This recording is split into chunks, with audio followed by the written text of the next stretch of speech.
We've got things like the essential principles for graphics design, role in color, common mistakes, etc. From this list, I'm going to select option 3, which I like, 7 common mistakes to avoid in website graphics design.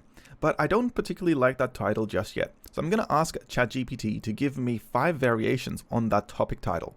Then I'm going to paste in the topic title.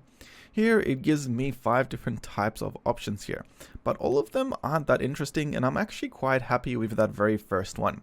Now we can move into writing the outline for this blog post using ChatGPT.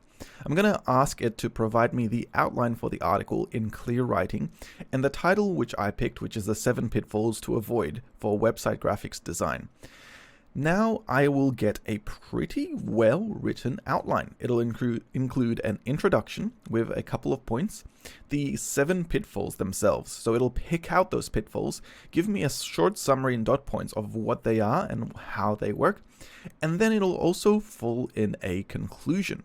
This is pretty much everything that I would need if I was writing a blog article, and this is again still just the beginning. Because now I'm going to ask it to even write the introduction for this article, and I want it to be at least 3 sentences long.